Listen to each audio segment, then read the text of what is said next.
All right, today we're diving into one of the most powerful and honestly focused letters in the entire New Testament, Colossians. It was written right in the middle of this crisis, this real battle of ideas, all to answer one fundamental question. Who is Jesus really? I mean, think about it. That's a super modern question, isn't it? We're kind of told all the time to create our own spiritual path, right? You mix a little bit of this, a little bit of that, some mindfulness from one place, some self-help from another, maybe some rituals you find online. Well, believe it or not, the church way back in the ancient city of Colossae was facing something that sounds a whole lot like that, and it was causing a huge crisis of faith. So to really get the power of this letter, you have to picture where it's coming from. The Apostle Paul, he's not writing this from some comfy study. No, he's a prisoner. He's under Roman imprisonment. So the stakes, they're incredibly high. And you can just feel the weight of that reality in his words.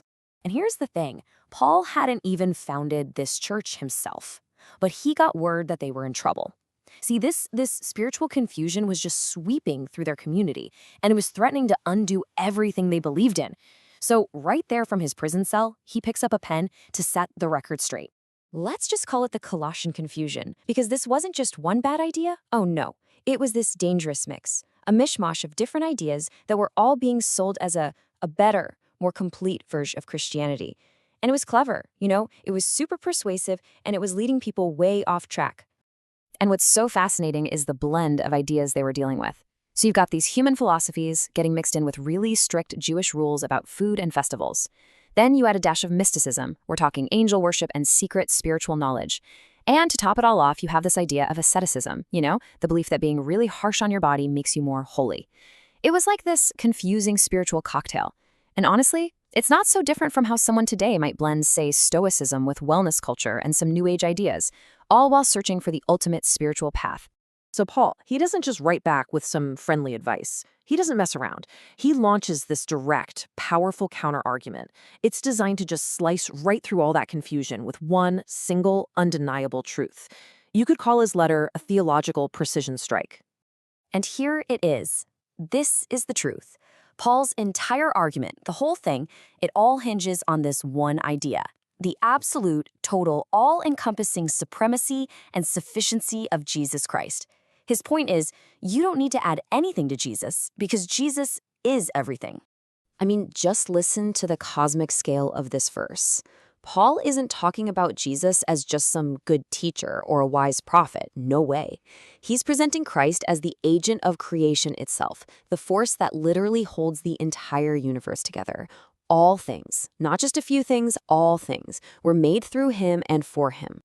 Okay, so after painting this huge picture of Christ's supremacy over the entire cosmos, Paul brings it right down to earth, to the church.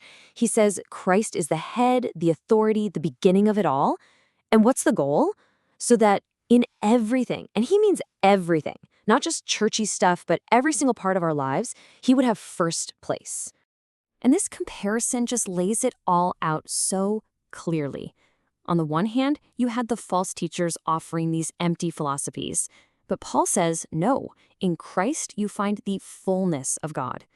On the one hand, they were pushing all these human traditions and rules, but Paul points to true reconciliation and forgiveness.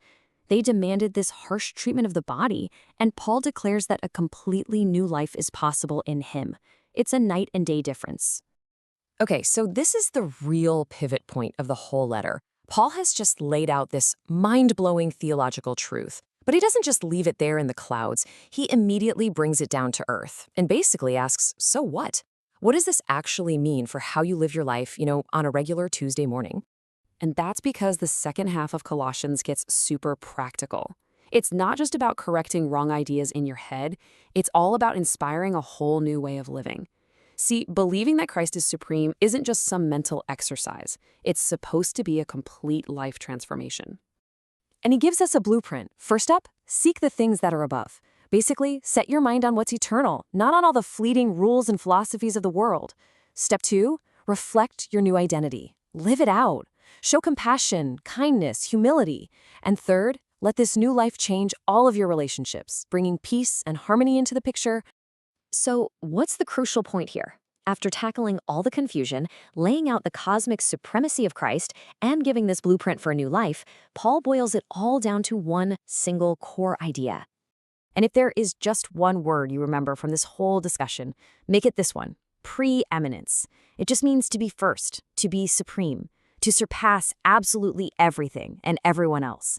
That is the central claim of the book of Colossians about Jesus Christ. And that's really the final takeaway, isn't it? At the end of the day, Colossians is this urgent, passionate argument that Jesus isn't just an important part of a spiritual life, like one ingredient you add to the mix with other philosophies.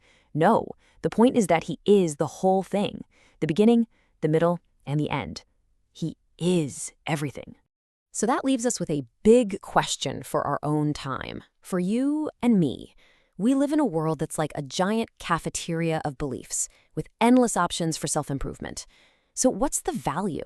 What's the power of staking your entire life on a single, central, preeminent truth?